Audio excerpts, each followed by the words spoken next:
चाणक्य वाणी सुनिए और अपने जीवन को सबल बनाइए। 35 धर्म का पालन ही सुख का मूल है। 36 धर्म का मूल अर्थ है। 37 विनय के द्वारा ही इंद्रियों पर विजय प्राप्त की जा सकती है।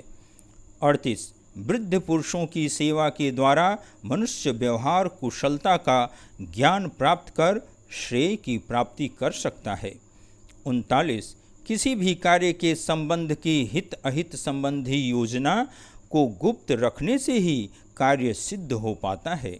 40 सच्चे मित्रों का साथ मिलने पर मनुष्य को बल प्राप्त होता है। 41 आलसी, मंदबुद्धि, सुखासक्त, रोगी, निद्रालु और कामुक ये 6 लोग निंदित माने गए हैं। 42 शत्रु मित्र अकारण न होकर कारणवश होते हैं। 43 शत्रु राजा की सांसों तक का ज्ञान रखता है। 44 व्यसन आसक्ति के कारण कार्य सफल नहीं हो पाते। 45 संपत्तियों को भी गुणों का लाभ होता है। 46 कामी व्यक्ति सूक्ष्म कार्यों पर ध्यान नहीं दे सकता। 47 मनुष्य की बुद्धि और विनाश उसके अपने व्यवहार पर निर्भर करता है। 48 जिस प्रयत्न से कार्य सिद्धि हो वही उपाय करना चाहिए। 49 सुबुद्धिहीन व्यक्ति घृणा का पात्र होता है।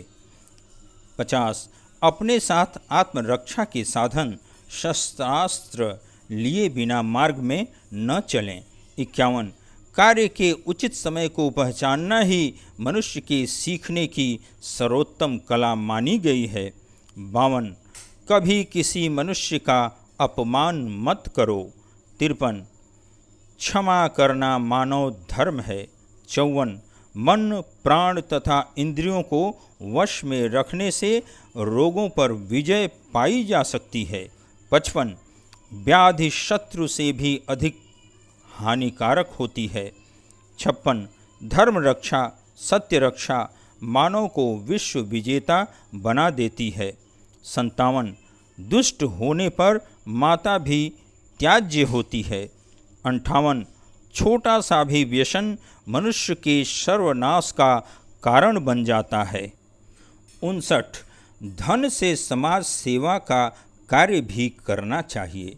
60 गुरुजनों का छिद्रान्वेषण नहीं करना चाहिए। 61 सदाचार अपनाने से आयु तथा बल की वृद्धि होती है। 62 सभा में शत्रु की निंदा नहीं करनी चाहिए। 63 योग्य पात्र को दिया गया दान व्यर्थ नहीं जाता। 64 जैसा बीज वैसा फल। 65 संकट प्रत्येक मनुष्य पर आते हैं, परंतु बुद्धिमान व्यक्ति संकटों और आपत्तियों से डरता है। उसे तभी तक डरना चाहिए जब तक वह सिर पर आ ही नहीं पड़ती। जब संकट और दुख आ ही जाए तो व्यक्ति को अपनी पूरी शक्ति से उन्हें दूर करने का प्रयत्न करना चाहिए। 66 जो पिता अपनी संतान पर ऋण छोड़कर जाता है वह बच्चों का शत्रु होता है।